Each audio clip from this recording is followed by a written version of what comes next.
Okay, guys, I'm here for another retro review. Today we're looking at Unforgiven 2000, which took place on September the 24th, 2000, from the First Union Center in Philadelphia, Pennsylvania. This is an 8-match card, so our total number of maximum star rating is 40. Opening contest is the APA and the Dudley Boyz taking on the Right to Censor in an 8-man tag match. Not a good 8-man tag. It's half a star. Steven Richards hits Devon to Steven kick, and that gets the win for Right to Censor. And then the Dudleys put Steven through a table. So then we get a strap match. Jerry the King Lawler versus Taz in a strap match can be won by either touching all 4 corners or pinning your opponent. Don't know why there's a pin stipulation in there, but it's a half-star strap match. There's a ref bump. Jerry Lawler is about to win when Raven shows up and hits the Raven effect DDT on Jerry Lawler. And of course, you get the whole Raven's not on his roster, he doesn't work here thing, which is kind of weird since he managed to get into the building by not working there. Storyline probably was Taz let him in, but so half a star. So then we get a Hardcore Open Invitational for the WWE Hardcore Championship. Steve Blackman versus Al Snow versus Crash versus Test versus Perry Saturn versus Funaki. Everyone in this match is a former Hardcore champion, including Steve Blackman, who's the defending Hardcore champion. And unlike WrestleMania 2000, there are only 3 title changes in this match. It goes from Crash, he pins Steve Blackman and then runs into a trash can shot in about 10 to 15 seconds.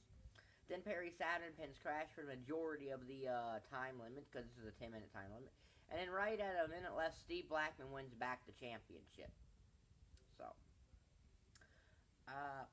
and that's really all that happens in it. This is a traditional hardcore thing, so yeah.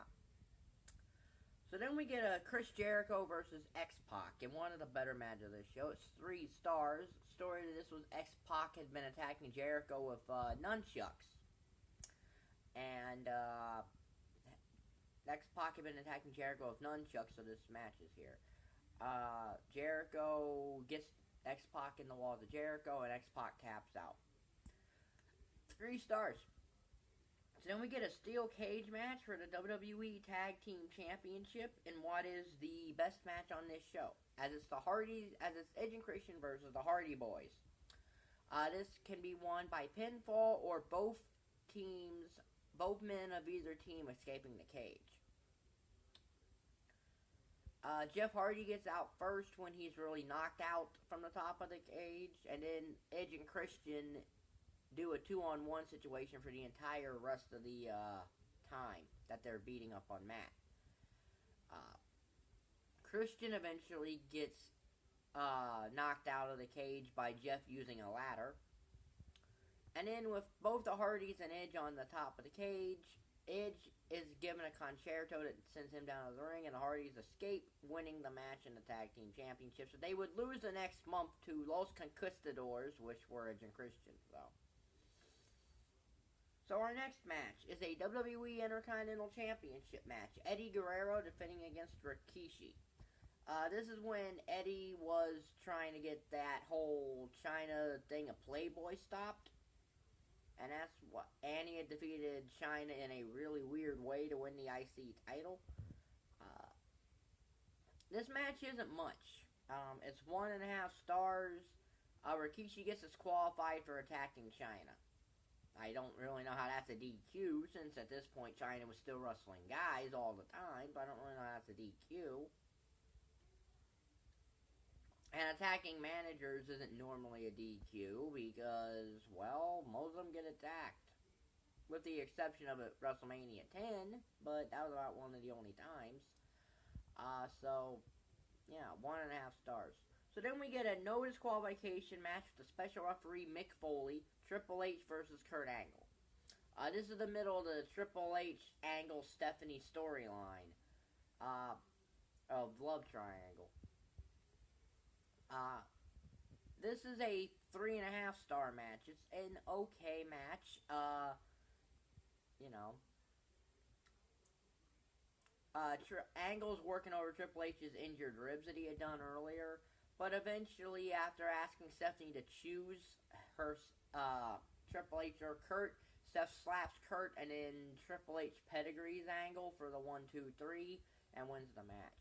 And before the main event, we get the Stone Cold return segment where Steve Austin returns from his injury from being ran over by a car that he decided not to press charges on.